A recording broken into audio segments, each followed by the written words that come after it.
Magandang gabi po sa inyong lahat. Minamahal kong Pilipinas! Ako po si Danny Pancha, galing sa lugarin ng Pasay. Kaisa nyo, kaisa natin lahat sa pagbagsak ng gobyernong ito. Ang gobyernong ito ay hindi nagmamahal sa ating lahat. Bakit? Kasi tayo mismo ang kumukonsinti sa korupsyon na ginagawa nila. Nananawagan po ako sa kapatiran ng guardians na tayo ay manindigan. Alam natin na si Amang Abraham ay ipinaglaban kay Ferdinand Sr. ang double squad. Pero ngayon, nanalo siya, napagtagumpayan niya. Kaya tayong mga guardians ay nananatili, nakatayo dito sa Pilipinas. Ngayon natin simulan ang pakikibaka para sa ating mga anak, para sa ating mga kaapu-apuhan. Hahayaan na lang po ba natin na kunin nila ang kaban ng bayan? Doon po sa amin lugarin sa Pasay, ang isang pamilya ay naknakan ng super ng nakaw. Kaya po magkaisa po tayo. Ngayon na po ang tamang panahon. Bukas magsama-sama tayo. Ibagsak ang rehimeng Marcos. Ipagtaguyod ang karapatan ng bawat isa. Aantayin pa po ba natin na humingi ng gatas ang ating mga anak para lang maisip natin na kailangan nating ipaglaban ang karapatan ng mga kabataan? Kitang-kita nyo naman, ayan po ang pera. Nakita nyo naman yung mga flood control. Nakakahiya. Napakaraming foreigner kanina, pero sumisigaw kami, bumusina kayo para marinig ng taong bayan ang hinagpis, ang hinanakit, ang sakit ng dibdib ng kalooban ng bawat isang Pilipino na nararamdaman ang korupsyon sa ating bayan. Kailan pa tayo lalaban? Kailan pa tayo maninindigan? Dapat po, bukas na, magkaisa tayo, ibagsak ang rehimeng Marcos, ibalik natin ang espiritu ng people power. Dahil ito lamang po ang tanging paraan para ibagsak ang ganyang klaseng administrasyon. Kami po sa guardians, ayaw po sana namin makahalo dahil ang aming pong aim ay ipagtanggol ang bayan. Ngunit alam po natin na baluktot na, sagad-sagad na ang kanilang pagnanakaw sa ating bayan. Simpleng pagnanakaw, snatcher, kulong. Pero itong mga to, bilyong-bilyong piso, kailangan pang imbestigahan.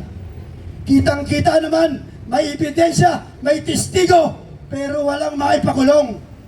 Lihis ng lihis sa usapan para wag silang makulong.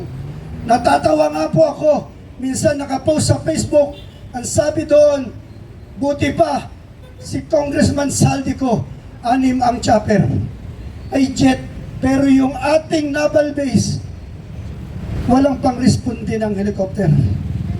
Di po ba nakakainis? Sila na lang ang nakikinabang sa kaban ng bayan. Bumili ka ng tuyo, dati 4 na piraso, 10 piso. Ngayon 2 piso, 2 tuyo, 10 piso. Hindi nyo nararamdaman yan. Hindi yan nararamdaman nila. Tayong mahihirap ang nakakaramdam yan.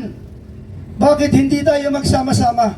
Ngayon natin ipakita ang tunay na kapangyarihan ng taong bayan. Dahil tayo naman ang nagluklok niyan, maraming nagsalita, merong nagsalita na sila pa ay sumuporta sa tao na yan. Ganon din po tayo. Sinuportahan po natin yan dahil naniniwala po tayo na mapapaganda niya ang gobyerno ng Pilipinas. Pero nasaan po tayo ngayon? Nasaan po tayo ngayon? Nasa kahihiyan, tambak ng kahihiyan. Hindi makatingin sa kapwa nating tao, lalo-lalo na sa mga politiko. Dahil sobra na ang pagnanakaw nila sa kaban ng bayan. Sana po maintindihan natin kung bakit tayo gumagawa ng ganitong pagkakataon para marinig ng sambayanan ang sigaw ng taong bayan na naghihinakbot sa sobrang sama ng loob. Magsama-sama po tayo para mapagtagumpayan po natin ang ating kahilingan na pababain ang lahat ng korap na opisyalis ng ating gobyerno. Maraming salamat po. Danny Pancha po from Pasay. Maninindigan kami, kasama kami sa pagbagsak ng Imig Marcos. Maraming salamat po. Okay, good evening everybody. So sabi nila, ang nakaupo ngayon dyan sa Malacanang ay demonyo.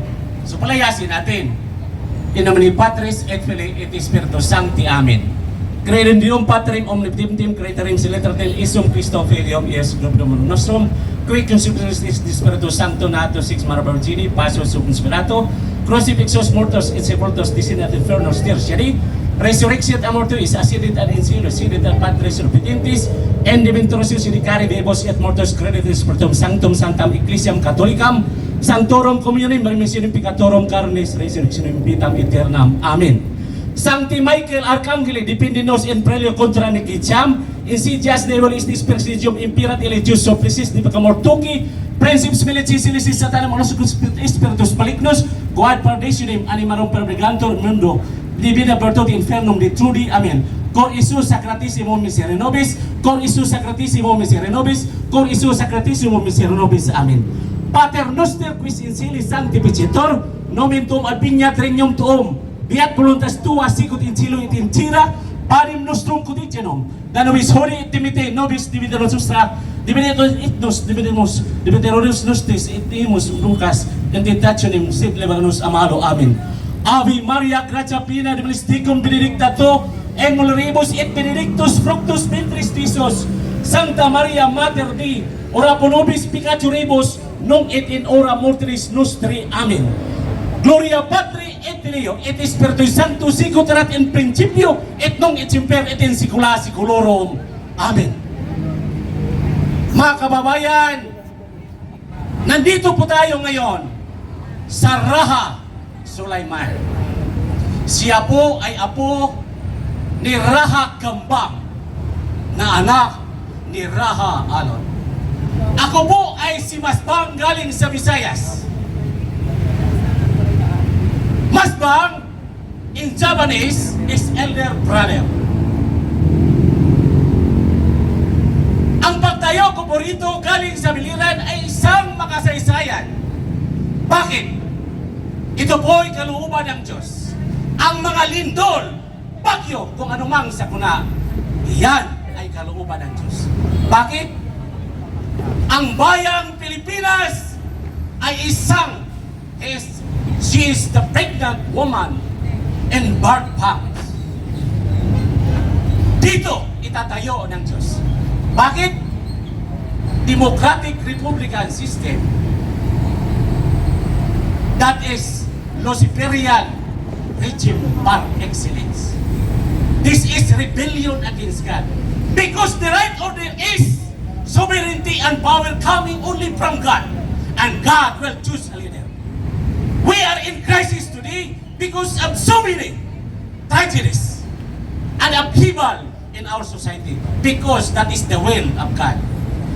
The true leader after these upheavals will be coming from the Philippines.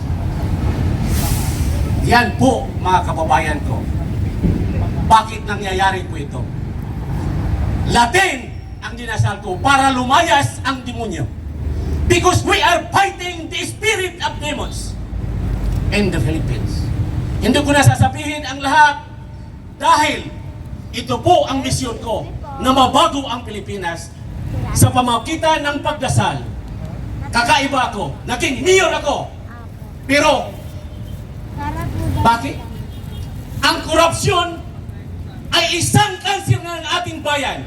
Hindi yan mababago hanggat tayong mga Pilipino ay di magkaisa para sa tunay na pagbabago. Bakit? The concept of our government is contrasting to the Filipino culture.